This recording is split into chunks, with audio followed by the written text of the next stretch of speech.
महादेव जी कहते हैं, मेरे बच्चे, मैं आज जो तुम्हें बताने जा रहा हूँ उसे केवल सुनना नहीं बल्कि उसे अपने अंतर्मन में बिठा भी लेना। तुम्हारे विचार कितने शक्तिशाली हैं।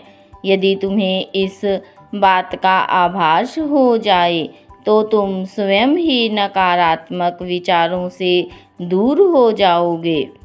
तो हाँ, यह सच है कि मात्र सोचने से कुछ नहीं होता, लेकिन यह भी सत्य है कि जब तक सोचोगे नहीं तब तक कुछ होगा भी नहीं।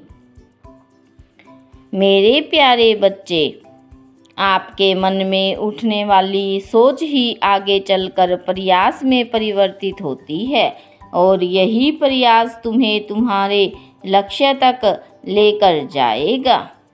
जैसा सोचते हो वैसा ही होता है।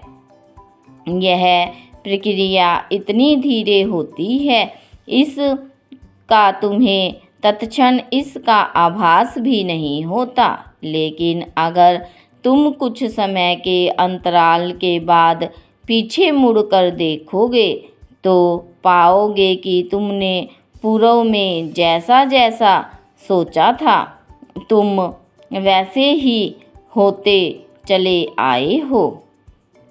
मेरे प्यारे बच्चे, यहाँ यह ध्यान रहे कि सोच और इच्छा में अंतर है। इच्छाएं तो सभी की होती है, लेकिन अंदर ही अंदर उसे लेकर जो कुछ जन्म लेता है उसी पर निर्भर करता है कि तुम्हारी इच्छा पूरी होगी अथवा नहीं। सोच सकारात्मक हुई तो परिणाम भी सकारात्मक होगा और यदि सोच ही नकारात्मक रही तो परिणाम भी नकारात्मक होगा। तुम्हारा मुझ पर विश्वास करना ही तुम्हें चिंता मुक्त करेगा। यही तुम्हारे भीतर आत्मविश्वास बनाए रखने में तुम्हारी सहायता करेगा। यदि आत्मविश्वास जीवित रहा तो उसके लक्षित मार्ग में आने वाले कष्ट भी तुम्हें विचलित नहीं कर पाएंगे।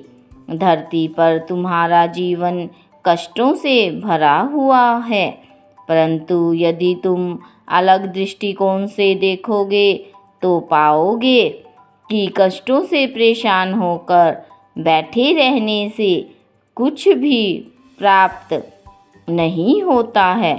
इससे बेहतर है कि चिंताओं और कष्टों को किनारे रखकर आगे बढ़ने का मार्ग चुनो।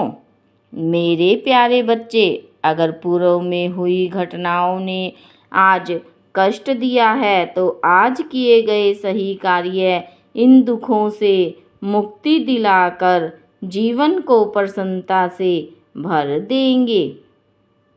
मेरे प्यारे बच्चे, इसलिए किसी भी हाल में तुम मुझसे अवश्य जुड़े रहना।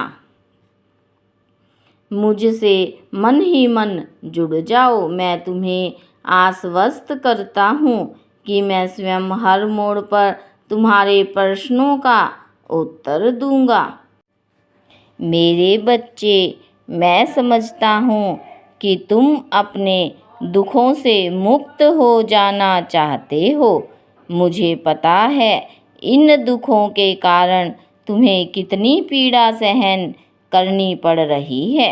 मुझे इस बात का आभास है क्योंकि मैं तुम्हारे हृदय में ही तो विराजमान हूँ। परंतु मेरे बच्चे, इन दुखों और पीड़ाओं के आगे ही तो व्यक्तित्व है जो तुम्हारे भीतर देखना चाहता है। ये इसलिए क्योंकि तुम मुझे प्रिय हो।